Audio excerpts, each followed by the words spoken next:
Okay, so in the previous classes, basically we have seen an introduction to your hashing, right? What basically an hashing is, and what are the different types of hashing. So basically we have discussed one of the important type of hashing, that is nothing but your static hashing. And the second form of your hashing is nothing but called as a dynamic hashing.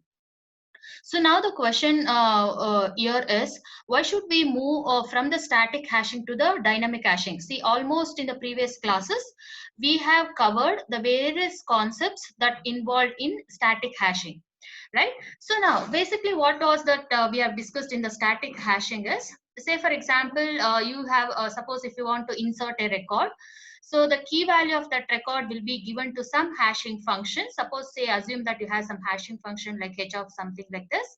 Key value of the record which you want to insert, you're going to give as an input to your hashing algorithm. So your hashing algorithm will generate an address. So what do you do with that particular address? You go to the, see for example, I told you that this is your file, or you can consider this as a primary bucket pages what you have. You go to that particular appropriate address in the primary bucket pages, and after going to that respective location, you're going to insert your records, right? So this was basically what we have seen in a static hashing. So similarly, in case of a static hashing, we came to know, we had a concept called as a collision, where two different key values of two different records may generate the same address. So generating when two records or when two key values hashes to the same address, it leads to a concept called as a collision, correct? So whenever there is a collision happening, definitely the records get overflowed. So what is that assumption you are making here? So in one place each primary bucket pages, primary bucket pages, each can store only one record.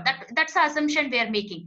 Now suppose say if two different key values hashes to the same address, for example, let me consider I have record 1 and record 2 key values. When I give those key values as an input to my hashing function, they may generate the same address, say for example 0. Now how many records I can store at this address? Only one record. Now what should happen to the other record which also has generated the same address? Definitely that record will be an overflow record. Now the question is, where do we store such overflow records? That overflow records, one possible solution where you can store that overflow records is, you can use the concept of chaining concept, like a linked list, correct? See, now you can make your pointer point to the next linked list, see next linked list, and it is going it so on like this, correct? So basically you can use the concept of linked list, chaining of the linked list, in order to store the overflow records. See, this is the overflow pages as separate linked list. Okay, each one will be holding a separate linked list or acting as a separate linked list in order to store the overflow records. Okay, so and next one, similarly we have seen some overflow pages are allocated if needed as a separate linked list, something like this. Okay, or it can be a shared link. Okay, how can it be a shared link? Like this here. See, these links are in the, this is also a linked list, but all these linked lists are being shared by all these particular primary bucket pages. Either you can have like this, this is another strategy where you can store your overflow records. So now basically, apart from these particular things, long overflow chains can develop and degrade the performance. Suppose say you have this particular static page strategy. Why it is static is because the number of pages or the number of primary bucket pages are fixed. For example, here if you consider it is 0 to m minus 1, or you can increase, even if you increase or decrease also, the size of this primary bucket pages always remains fixed. Okay, suppose say in the real time in a scenario, if you consider, whenever you go on adding the data to the file, or whenever it is not required, whenever you go on deleting the data from the file, the size of the file should be in a position to expand. We should be in a position to expand the size of the file, or we should be in a position to shrink the size of the file, depending upon the data entries that is happening into the file. But if you consider this particular example where we are fixing the size of the primary bucket pages or size of the file. So expansion and contraction of your file is not possible based upon the dynamic data entries that can happen, or based on the dynamic data operations what you're going to perform on your file. So in order to handle the overflow records, so this is one of the strategy we have seen, like how can we handle the overflow records. Suppose if you are storing the overflow record something like this, so long overflow chains there may be a possibility of developing the long overflow chains.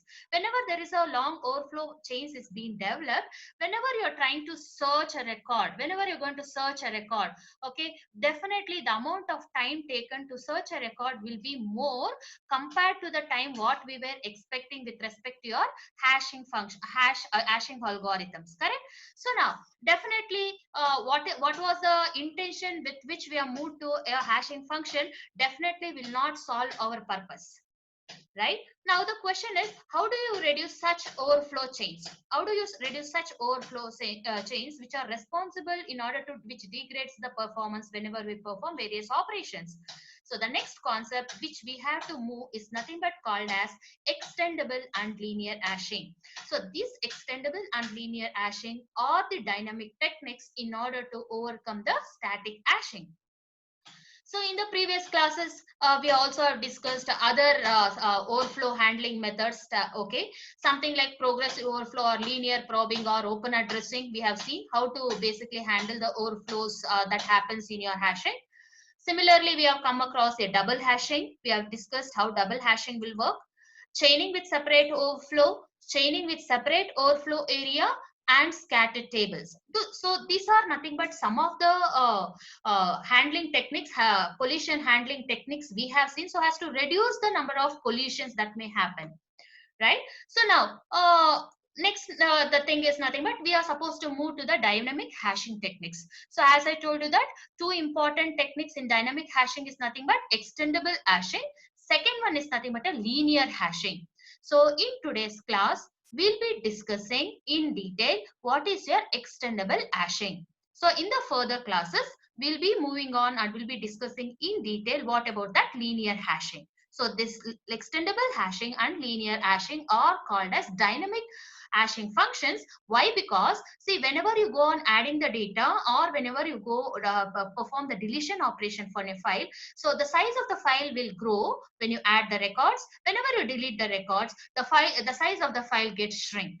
Okay, so expansion and contraction of a file will happen with respect to your extendable hashing. So that's a reason these two techniques, extendable hashing and linear hashing, comes under a category called as dynamic hashing.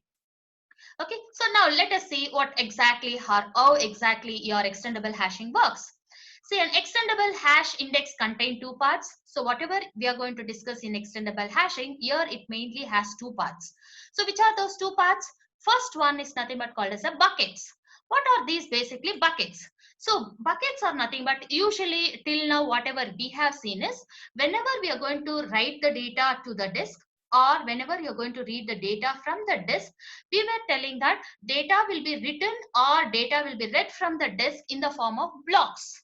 So these blocks basically are nothing but we are calling it in terms of buckets. So buckets are nothing but a disk pages or blocks that you write to the hard disk or you read from the hard disk. Okay, so this particular buckets, whatever the buckets we are speaking or whatever the blocks we are speaking, each and every block or each and every bucket will be having a physical address on your disk.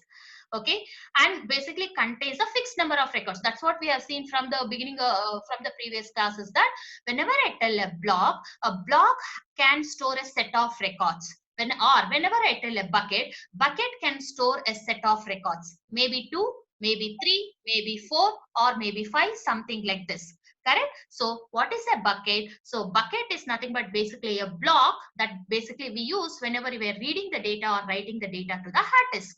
So each and every bucket or block has a physical address. Correct? Each and every block or bucket has a physical address, and each block or bucket contains a fixed number of records. Okay, so this is one thing what we are supposed to have with respect to extendable hashing. The second part of your extendable hash index is nothing but a directory. We have a concept called as a directory. What basically a directory is? So a directory indexes the blocks using the binary code. We are going to see in detail what is that binary code and how does the directory indexes or directory will help you in order to index the buckets. Okay.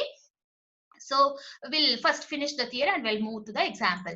Now, each and every directory has two parts or two information it holds. The first information is nothing but, see, you know that whenever you want to store a particular record inside your file, the key value of that record will be given as an input to your some hashing algorithm, correct?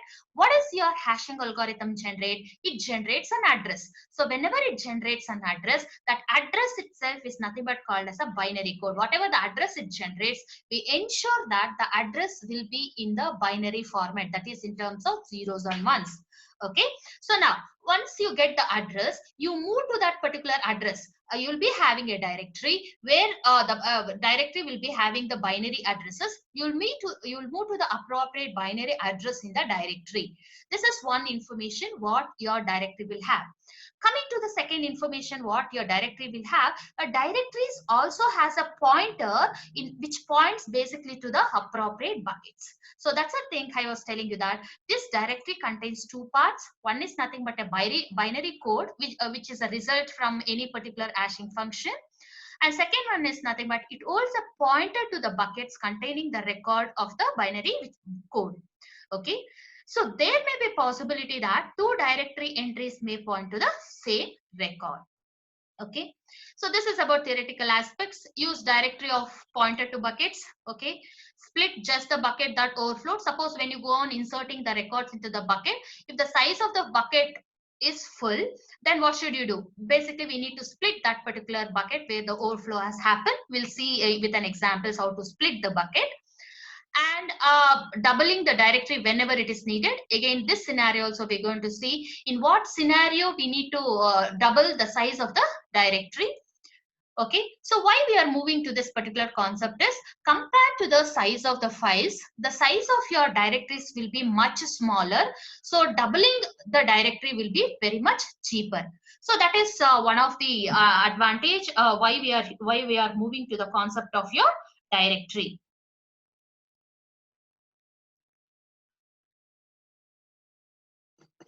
Okay. So next one is only one page of data entries need to split. I told you that whenever you're going to insert the data into the say bucket.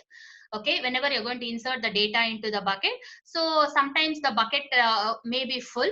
In such type of scenario, you need to basically split the bucket, correct? Whenever you're splitting the bucket, basically you did not get the additional page from the secondary memory into the primary memory whenever the splitting is going to happen, because whenever the split happens within that particular page of data itself. So this is one advantage. So that's the reason in this case, you cannot find any overflow pages will not be there. The main trick behind is nothing behind this particular extendable hashing is nothing but how basically we are going to adjust our hashing function. It all depends upon how we are going to adjust our hashing function. Okay, so now this is a brief example basically I have given in order to make you understand. I was basically speaking about, okay, buckets. I was speaking about directories, correct? So now see this particular thing, I'll explain you in detail. Okay, so this is nothing but a directory. This is nothing but your directory. What are these things? See, bucket A. See, this is bucket A. This is bucket B. This is bucket C. This is bucket D. So what are these particular buckets? I told you that buckets are nothing but blocks. Buckets are nothing but blocks through which we read the data, write the data to the hard disk. Correct? Each and every bucket has a physical address on your hard disk. Correct? So now each bucket can store more than one record. See here, this bucket is storing 4 records. This bucket is storing 4 records. Why star I've used this? I cannot show you the entire record value.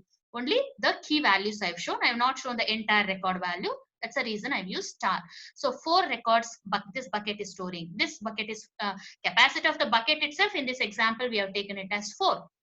This bucket, if you consider, only one record it has stored. This bucket, if you take, it has stored only 3 records. So these are nothing but a buckets. And what is this? It's nothing but a directory. It is nothing but a directory. Now I was telling you that directory has two parts. Which are the two parts? See here, what is this 0001 1011 are the addresses. So from where did you get this particular addresses? So these addresses are this binary address you're going to get whenever you are going to give key value as an input to your hashing algorithm. Hashing algorithm will generate an address. That addresses are nothing but is being specified in the directory. Now, what is the other information stored in your directory is nothing but, see, each and every directory entry is pointing to the appropriate bucket, correct? So one is nothing but, you can see that they hold the binary values, binary addresses. Second one is nothing but a pointers that should point to the appropriate buckets. Okay, so now can you tell me what does directory holds? Directory basically holds two information. One is nothing but your addresses that is generated as a result of your hashing function, and a pointers that points to the appropriate buckets. Okay, second thing is nothing but buckets, correct? Buckets. What are buckets? So I told you that buckets are nothing but a blocks. Okay, each and every bucket or block has a physical address on your hard disk. Each bucket can store more than one records in it. Yes or no? So these are your buckets. These are your buckets. This is nothing. So basically, whenever we are using this extendable hashing, we come across two things. One is nothing but your directory. Another thing is nothing but a bucket. Okay, so now basically what do we do here? So whenever, suppose say I want to insert some record, I want to insert some new record into the file. Okay, so when I want to insert a new record into the file, what should I do? The key value of that record, whatever the key value, whichever you want to insert, the key value of the record should be given to some hashing function. So apply hash function h. Suppose if your hash function is h, the key value, suppose if it is r, so you need to give h of r. So you need to give your key value of the record which you want to insert to hashing function. Hashing function will generate an address. Yes, what should you do with that address? So in that particular generated address, you need to take only the last two bits of the address. That's what basically we are following here. Last two bits or last two binary bits of that address you need to take, and you need to search where the 2 bits is there in the directory. So after finding the matching address, go to the appropriate directory and you're going to move to the appropriate bucket in order to insert the data, or whenever you want to delete the data, or whenever you're searching the data. So that's what basically this is how basically your extendable hashing works. So now we'll take more examples and we'll see step by step how do we do it. For example, I have taken an example here. For example, blocking factor is equal to 4. So already we have discussed in the earlier class what is basically a blocking factor. So the number of blocks that are being stored in a block, or the number of records that are present in a block. Suppose I have a block, capacity of the block is 5. Okay, so the blocking factor will be 5. Suppose I have a block where I have stored 10 records. So then the blocking factor of that will be say 10. Okay, blocking factor tells you the number of records that are there inside the block. Okay, so in this case, basically I'm taking blocking factor is equal to 4. I'm taking here. That is basically number of entries per bucket, or number of records per bucket is being defined as a blocking factor. So for that particular example, so this is already the one which I have shown you, correct? So now here we have something called a C. These terms I did not tell you. These terms I did not tell you. See, something here you have 2, and something here also you have something here above each and every bucket and about the directory. So whatever you have here, whatever the number you are able to find upon the directory, this is nothing but called as the global depth. Whatever the value you are able to find above to your buckets are nothing but called as a local depth. So we need to clearly understand what is this particular local depth and global depth. So now let us try to understand. Local depth is always associated with a bucket, and global depth will always be associated with your directories. Okay, local depth will be associated with your buckets, global depth will be associated with your directories. Now what exactly your local depth is? Okay, so how do you define the local depth? Okay, this is a local depth. Okay, so what is this local depth? Local depth basically tells you how many bits I am supposed to use in order to determine if my entry is will belong to that particular bucket. Suppose 16 is an entry I need to make. 16 is the 16 is the key values record I want to insert. I want to decide where this 16 should go into which bucket, or 16 should go into which bucket, or a particular entry should go into which bucket. So how many bits you are going to use in order to tell that, this particular entry belongs to which bucket? So that is nothing but called as a local depth of the bucket. So what is local depth of the bucket? The number of bits that we are going to use to determine if an entry belongs to the bucket. Okay, suppose I want to insert 27. Now 27 goes into which bucket? Yes or no? 27 goes to which bucket?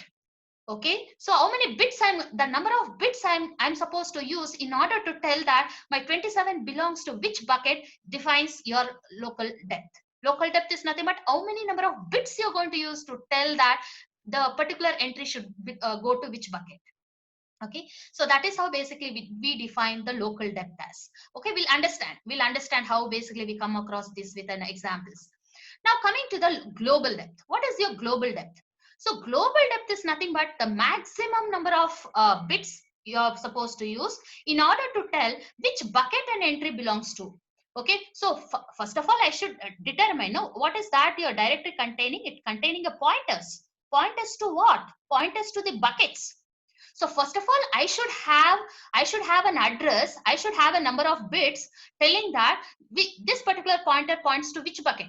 Once I reach the bucket, then I can tell that my entry is there in that particular bucket. Correct? So global depth of a directory can be defined as this. Global depth can be defined as maximum number of bits needed to tell which bucket an entry belongs to. Suppose if somebody asks me, yes, 7, I have a key value, say for I have a record whose key value is 7. Where does it, to which bucket it belongs to? Then how do you find? So now you need to decide, so how many maximum number of bits I need to use to tell that which bucket my entry 7 belongs to. Okay, so basically we define global depth of a directory as maximum number of bits needed to tell which bucket an entry belongs to. Basically that is equal to max of global depth. Okay, so this is one of the concept which you need to differentiate between global depth and the local depth. So we'll be able to understand in more detail about local and global depth when we move on to the examples. Now, to find the bucket for a new key value, suppose say I want to insert a new key value. So what do we do is take just the last global depth bits of h of r. So how many bits I'm using here? How many bits I'm using here in the global depth? 2 bits. Okay, so whenever if at all you want to insert some new record into this particular extendable hashing, so what you're supposed to do is the key value of the record which you want to insert, you need to give it to your hashing function. So hashing function will generate some binary address. From that binary address you need to take the last 2 bits. Why last 2 bits is because in this example the global depth is using how many bits? It is using only 2 bits. That's the reason we're going to take the last 2 bits of the address, whatever your hashing function has generated. Okay, that's how basically we take. For simplicity, we let here h of r is equal to r. So this is the simplest hashing function we are using. Suppose if you give a key value of a record to hashing function, it generates the same. That's a simple hashing algorithm we have taken so as to understand with an example. So example C, h of 5. Okay, if suppose 5 is the key value, h of 5 is equal to 5. So basically, I'm not using too much sophistication here in order to generate my hashing function to make you understand easier, because my intention is here we need to understand what exactly your extendable hashing is, correct? So that's the reason I'm not stressing more, or I'm not highlighting more on how to write the different hashing functions. I'm taking a simple hashing function. H of 5 is equal to 5. So what's the binary value of 5? 101 is a binary. Thus, so what should we do? 101, no? How many bits you need to take? 2 bits. Which 2 bits? Is it first 2 bits or last 2 bits? So according to the explanation in this example, we are taking the last 2 bits, 0, 1. 0, 1 I'm supposed to take. So 0, 1 means what? Which directory entry I should look in the directory? 0, 1. 0, 1 means goes here. 01 means goes here. So now I know I have the appropriate pointer. Go to the so a pointer will direct you which is the bucket. So I'll go to this particular bucket. Yes, I'm going to insert 5. Okay, so this is how basically we do whenever we want to insert. We'll see with more number of examples. Suppose say if I want to insert into the bucket, the next one is suppose this particular bucket is there. Capacity of the bucket is say assume 4. 4 records I can store in each bucket. Assume. Okay, suppose say I want to insert one more record whose key value, some key value is there. So suppose that key value also is generated the same address 01. Assume. So I'll go to that particular bucket. So I cannot insert here. Then what should you do? What should you do with this particular bucket? You need to split this bucket into 2 buckets. Okay, that's what is being given here. Whenever you're going to insert, whenever you want to insert a new record, if the bucket is full, split that particular bucket, allow one new page. Means you are going to split one bucket into 2 bucket, means you're going to get one extra new page. So once you get one extra new page, now you need to redistribute whatever the elements that was there in the old bucket, you need to redistribute those records among that old one and the newly created bucket. Means you need to redistribute the records among those 2 pages. So let us take how did we get it here? So step by step. Now before moving to an example,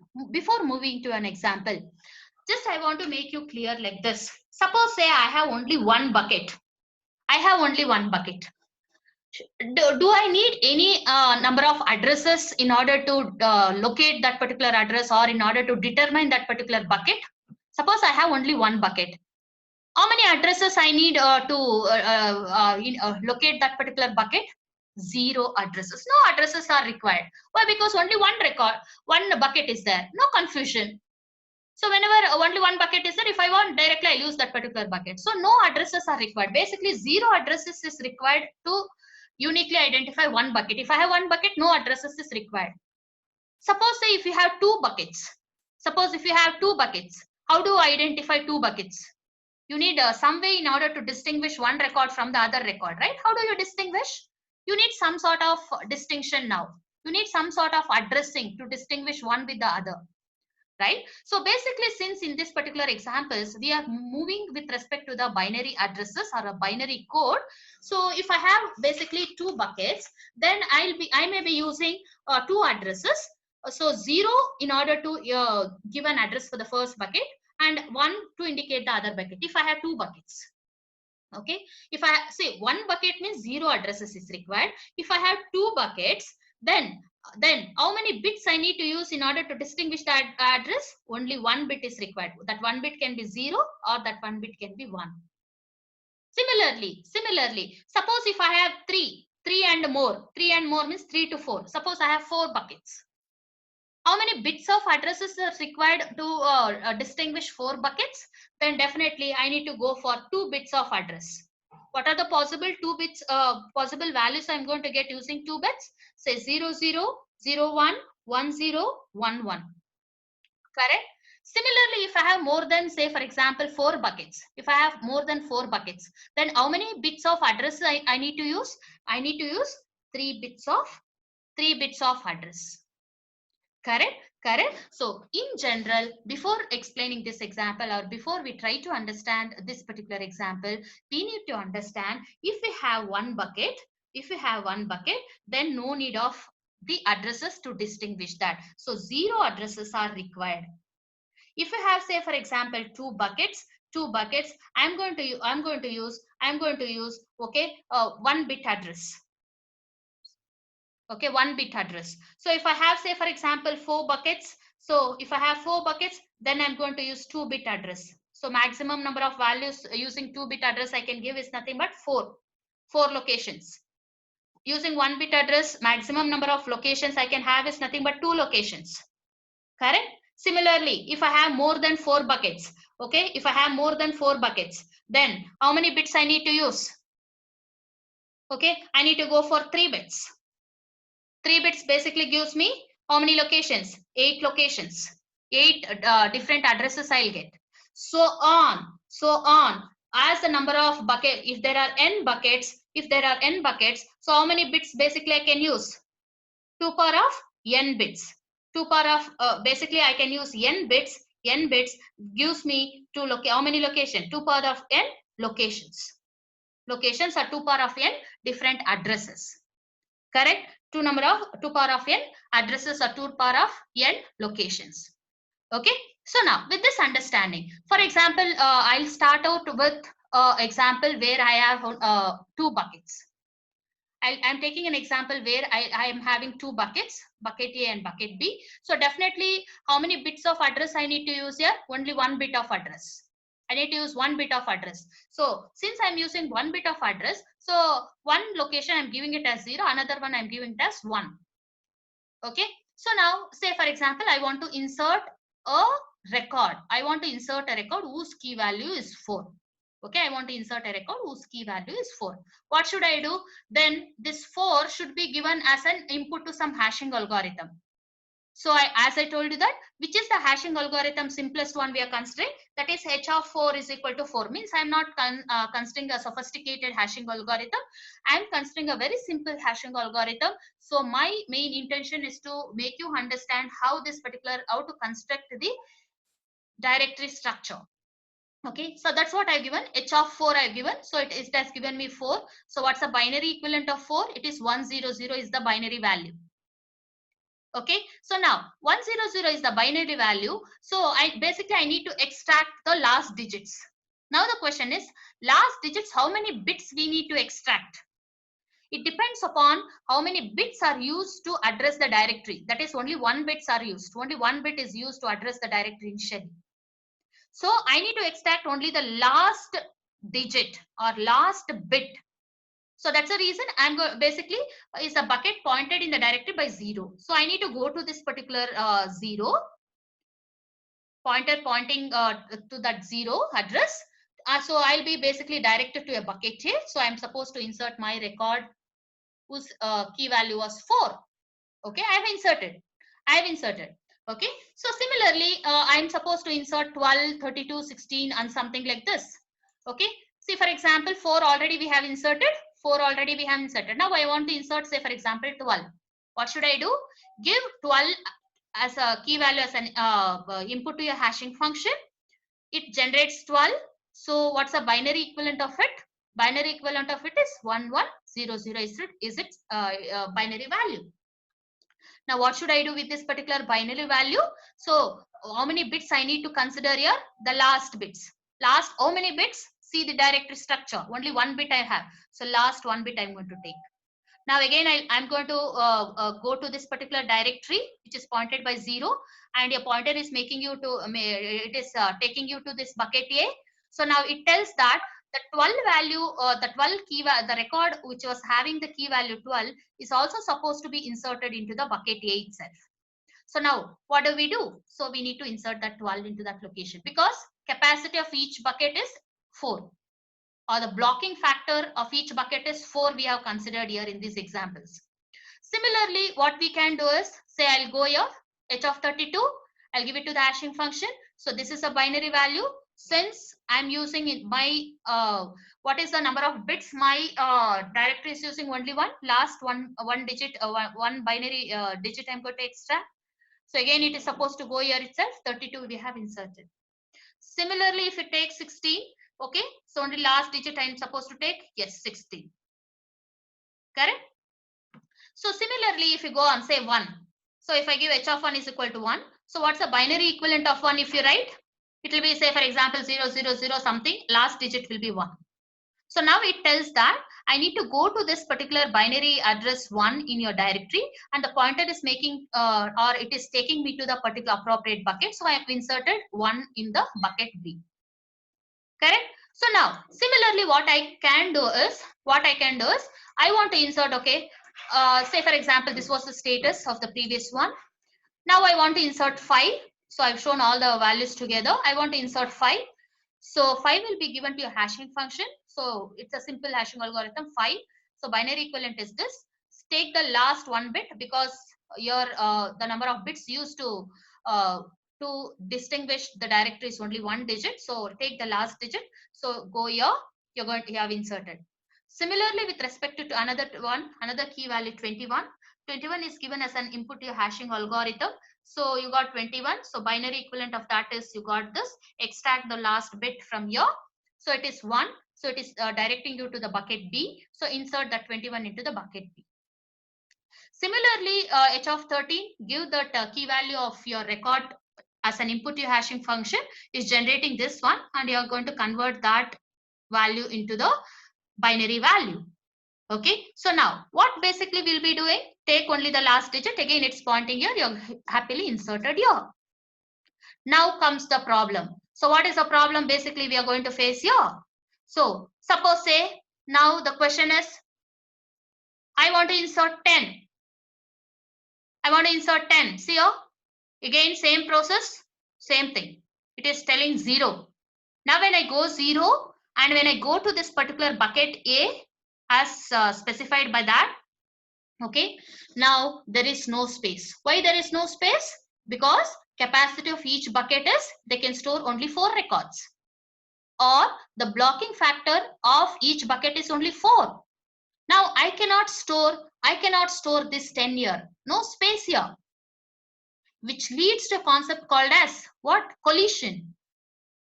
Now the question is, how do you handle this particular collision?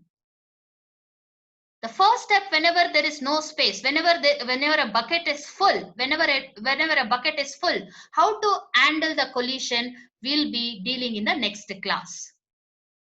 Hope so till here it's clear for all of you. We'll stop here and we'll see the remaining thing in the next class.